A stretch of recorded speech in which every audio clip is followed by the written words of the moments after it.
चार धाम यात्रा से पहले महादेव के 12 ज्योतिर्लिंगों में से एक केदारनाथ मंदिर में घटी एक ऐसी भयानक घटना जिसने सबके रोंगटे खड़े कर दिए हैं। इस घटना के बाद सबके यही सवाल हैं कि क्या इस साल चार धाम यात्रा रोक दी जाएगी? क्या देश के इतने बड़े शिव मंदिर में नहीं दिखेगी भक्तों की चहल पहल? और क्या इस साल पूरा का पूरा केदारनाथ धाम शांत रहेगा?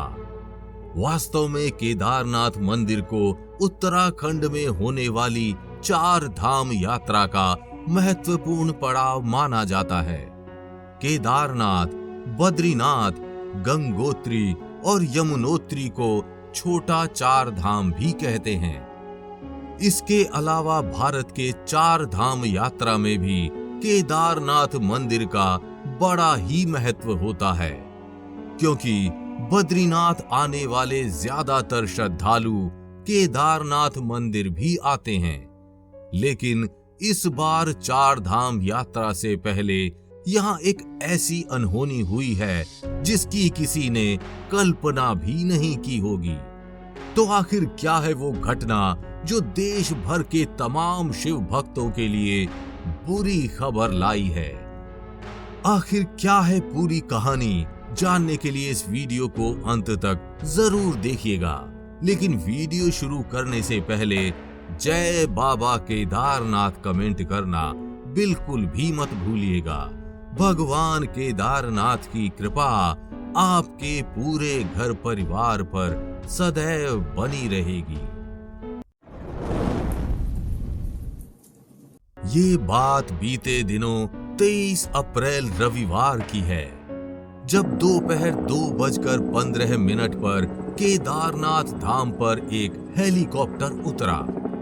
हेलीकॉप्टर में मौजूद जांचकर्ताओं की टीम केदारनाथ के निरीक्षण हेतु आई थी, जिनका मकसद केदारनाथ में हेलीकॉप्टर से जुड़ी सेवाओं और व्यवस्थाओं की जांच करना था। साथ ही वे केदारनाथ में पायलटों की ट्रेनिंग हेतु भी आए थे। लेकिन हेलीकॉप्टर के उतरते ही कुछ ऐसा हुआ जिसकी किसी ने कल्पना भी नहीं की होगी। हेलीकॉप्टर केदारनाथ धाम पर उतरा और उसमें मौजूद सभी लोग एक एक करके उतरने लगे। तभी उनमें से एक व्यक्ति हेलीकॉप्टर के पिछले दरवाजे से उतरा और हेलीकॉप्टर के पीछे से आगे की ओर आने लगा। तभी हेलीकॉप्टर का पिछला ब्लेड उसकी गर्दन से टकरा गया और उस व्यक्ति की मौके पर ही मौत हो गई। इस भयानक हादसे में जान गंवाने वाले उस व्यक्ति का नाम अमित सैनी है। अमित सैनी राज्य सरकार के नागरिक उड्डयन विभाग से संबंधित एजेंसी में कार्यरत थे। Amit Uttarakhand civil aviation development authority में फाइनेंस कंट्रोलर थे।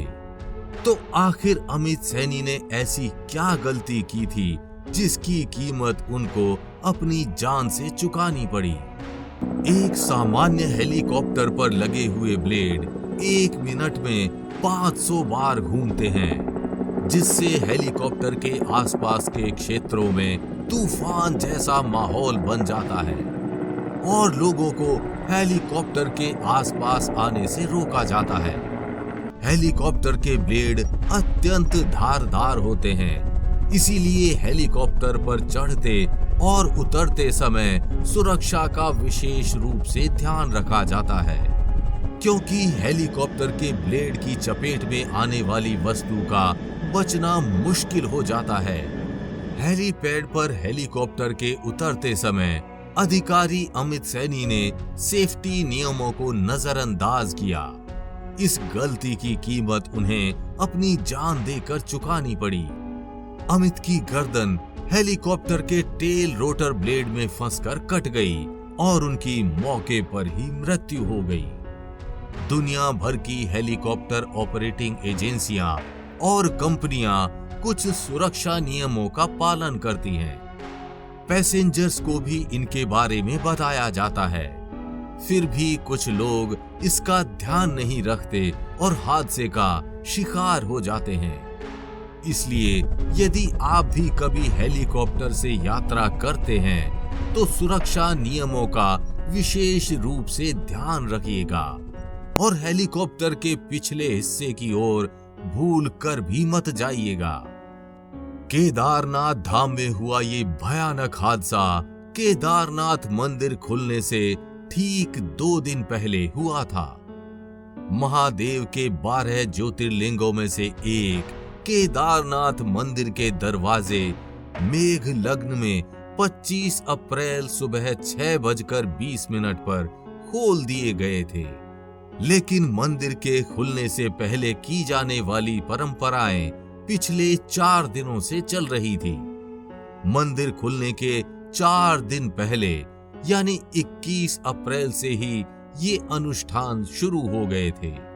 इस अनुष्ठान की शुरुआत उखी मठ के ओंकारेश्वर मंदिर से हुई, जहां पूरे विधि विधान के साथ केदारनाथ की गद्दी निकाली गई। केदारनाथ की इस पैदल डोली यात्रा में भारी भक्त सम्मिलित हुए और पूरे 4 दिन बाद ये गद्दी केदारनाथ मंदिर पहुंची, जहां पूरे विधि विधान के साथ मंदिर के कपाट को खोला गया। भगवान केदारनाथ का ये धाम सदियों से हिंदू आस्था का केंद्र रहा है। 4 धाम यात्रा के दौरान बद्रीनाथ जाने वाले भक्त यहाँ भी आते हैं। इसलिए केदारनाथ के कपाट खुल जाने के बाद आने वाले दिनों में यहाँ भक्तों की भारी भीड़ देखने को मिलेगी और 6 महीने बाद सर्दी के आगमन से पहले केदारनाथ वापस उखी मठ के ओंकारेश्वर मंदिर में लौट जाएंगे।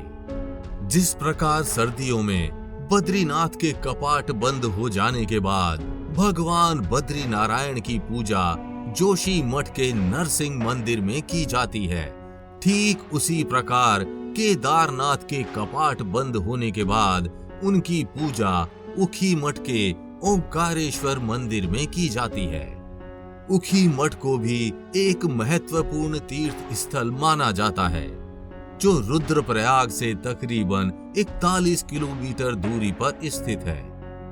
सर्दी आने से पहले केदारनाथ और मध्य महेश्वर से मूर्तियों को डोली में रखकर उखी मठ के ओंकारेश्वर मंदिर में स्थापित किया जाता है और सर्दियों के मौसम में इनकी यहीं पूजा की जाती है। ऐसा माना जाता है कि बाणासुर की बेटी उषा और श्री कृष्ण के पौत्र अनिरुद्ध की शादी यहीं संपन्न हुई थी। उषा के नाम से ही इस स्थान को उखी मठ के नाम से जाना जाता है। तो केदारनाथ के कपाट खुल चुके हैं और कुछ ही दिनों में यहाँ भक्तों का आगमन भी शुरू हो जाएगा। उम्मीद है केदारनाथ धाम में हुए इस भयानक हेलीकॉप्टर हादसे का असर यहाँ की 4 धाम यात्रा पर ना पड़े। बाकी आप अपने विचार हमें कमेंट करके जरूर बताइएगा और अगर वीडियो अच्छी लगी हो तो इसे लाइक व शेयर कर चैनल को सब्सक्राइब करना बिल्कुल भी मत भूलिएगा।